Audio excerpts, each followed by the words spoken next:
Permaneça, enraize-se. O que Deus está construindo em você não será passageiro. Shalom, amados, Evelyn Maciel aqui, 26º dia do nosso devocional. E o nosso tema de hoje é raízes profundas para tempos instáveis. Nosso texto base está ali em Jeremias 17, do 7 ao 8, que diz: Bendito o homem que confia no Senhor, cuja esperança é o Senhor, porque será como uma árvore plantada junto às águas, que estende as suas raízes para o ribeiro e não receia quando vem o calor. A sua folha permanece verde, e no ano de sequidão não se preocupa, nem deixa de dar fruto. Existe um tipo de fé que vai crescendo muito rápido, mas acaba não permanecendo. Por outro lado, existe fé que cresce em silêncio, no secreto, firmando as raízes profundas e permanece até mesmo quando os ventos são fortes, né? Quando tem um tremor no solo, quando as estações se tornam estações adversas. Jeremias, ele observa isso quando ele escreve. E por mais que havia ali uma promessa de que as folhas não secariam, permaneceria verde o ano inteiro, teria sim calor, haveria sim sequidão, porque os ambientes externos vão acontecer, as situações vão acontecer. Mas o segredo não está no clima ao redor, e sim onde essas raízes estão firmadas, na profundidade dessas raízes. Não são raízes que se formam com pressa, mas elas estão sendo desenvolvidas ao longo do tempo, na constância, na permanência.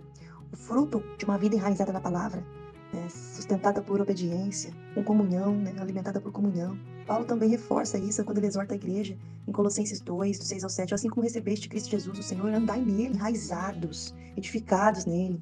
Paulo não fala apenas de um crescimento visível, mas ele também está falando de uma raiz espiritual. Existem líderes, existem pessoas cristãos, eles crescem muito em influência, mas a profundidade é rasa, não cresce em profundidade. Muitos ministérios que frutificam por um tempo, mas depois eles acabam secando, porque nunca aprofundaram suas raízes em Deus. E em Salmo 1 a gente vê o Senhor descrevendo justo como uma árvore plantada, junto à ribeira das águas, que também dá o seu fruto no tempo certo e as folhas não murcham. Essa é uma imagem que revela uma vida governada não por emoções, não por circunstâncias, não por aplausos, mas pela lei do Senhor, meditada de dia e de noite. Deus é muito fiel. Ele está muito mais interessado em aprofundar as nossas raízes do que em acelerar os nossos frutos.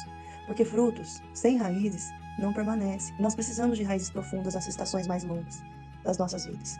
Talvez você esteja vivendo aí um tempo de silêncio, sem grandes movimentações externas.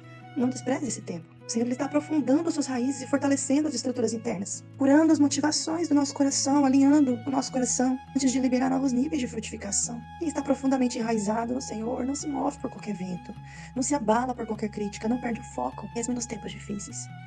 Porque a nossa fonte não está no ambiente, e sim em Deus. Senhor, eu me coloco diante de Ti com o coração ensinável. Eu quero permanecer, Senhor, e não apenas crescer. Aprofunda, Deus, as minhas raízes na Tua palavra, na Tua vontade. Se houver, Senhor, superficialidade espiritual, ó Deus, pressa, toda dependência de circunstâncias, arranca de mim, ó Deus. Ensina-me a confiar, ó Deus, nos Teus dias de silêncio, da mesma maneira que eu confio nos dias em que o Senhor fala. Que a nossa vida, Senhor, produza frutos que glorifiquem o Seu nome, principalmente que esses frutos permaneçam por toda a eternidade. É o que eu te peço em nome de Jesus.